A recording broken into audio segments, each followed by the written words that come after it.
It's the new craze that's sweeping the world. Legit, we're at a point where memes are literally the new currency. I'm Mike Dangerous, and this is Talking Shots. That's about all.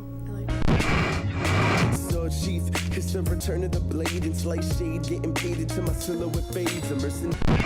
I have a cut on my lips that really burned. This is gonna be fun.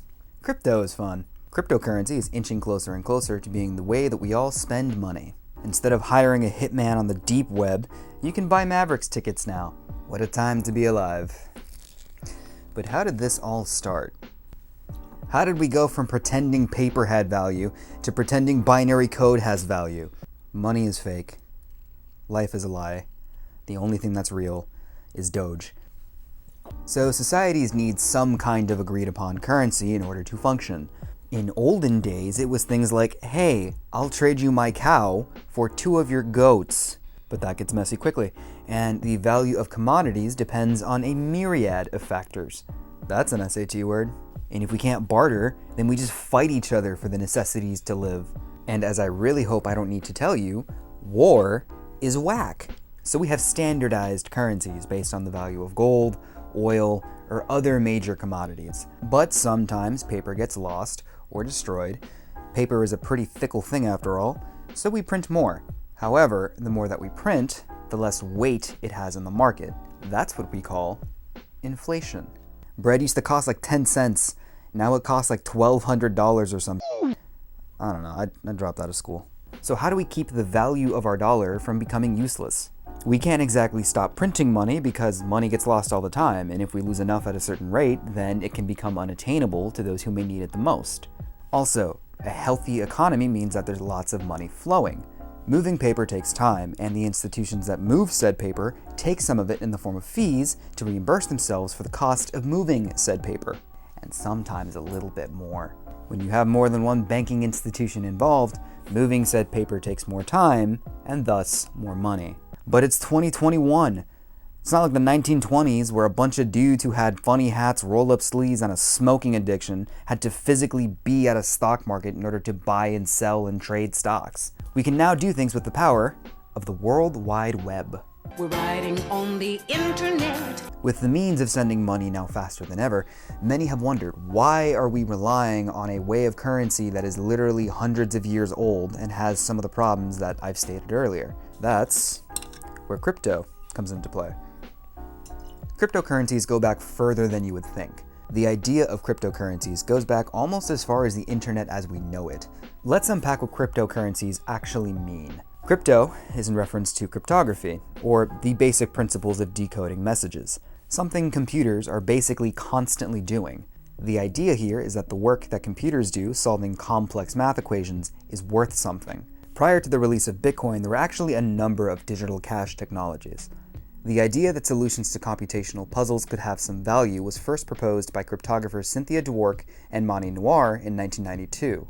The idea was independently rediscovered by Adam Back, who developed a hash cache, a proof-of-work scheme for spam control in 1997. The first proposals for distributed digital scarcity-based cryptocurrencies were Y-Dai's B-Money and Nick Szabo's BitGold.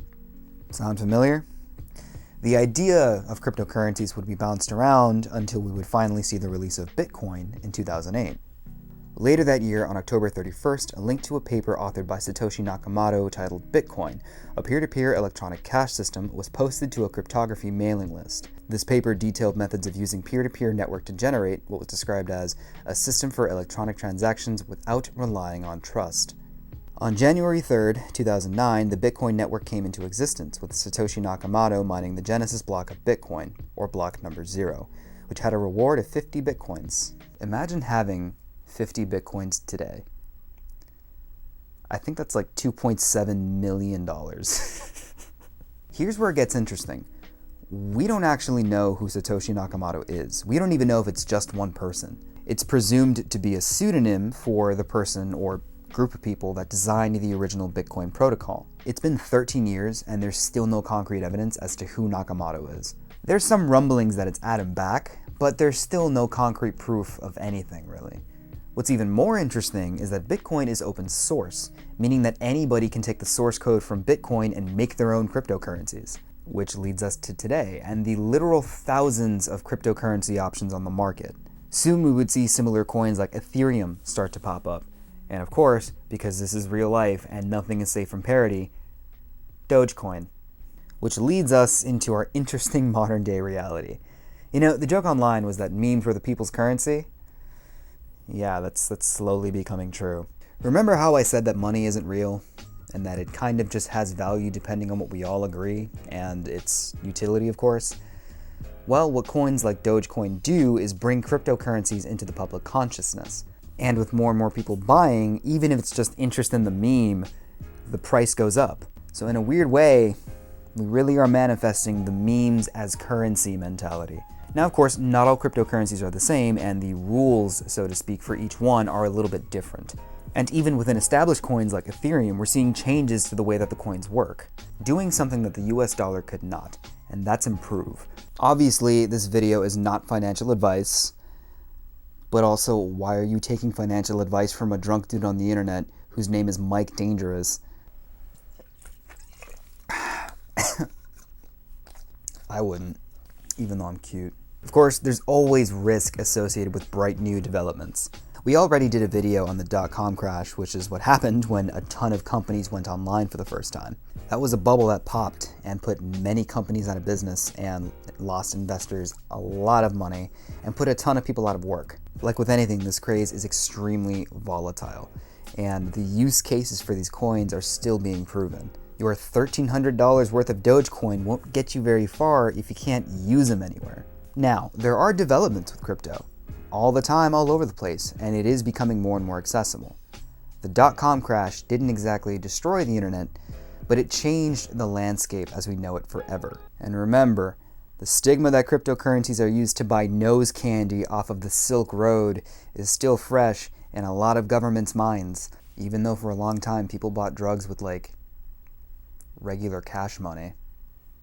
That being said, as time marches forward, we're beginning to see a lot of the pitfalls of fiat currencies like the US dollar, and cryptocurrencies address a lot of the issues with fiat. I don't doubt that the way that we trade and barter for goods is at a tipping point, but as far as how soon that's going to happen and how we go about doing that, at this point, it's all speculation. What I will say with any certainty is that this is a very exciting time to be living in. The digital revolution we had in the 90s with widespread adoption of the internet changed our lives. And if you think back, that had its detractors, and to an extent, still does. I mean, talk show hosts still have a hard time understanding streaming, even though it's literally the exact same thing they do, except it's accessible to the pores. How far cryptos will take us is still to be seen. For many, that's to the moon. So invest responsibly, and keep your eye on what the future hodls.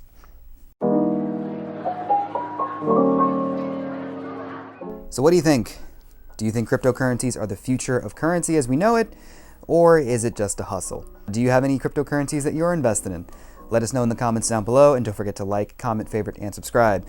If you like what we do, you can support us on Patreon, and if you're interested in watching some other videos, there should be another one right by my head somewhere around here. I'm Mike Dangerous, and this is Talking Shots.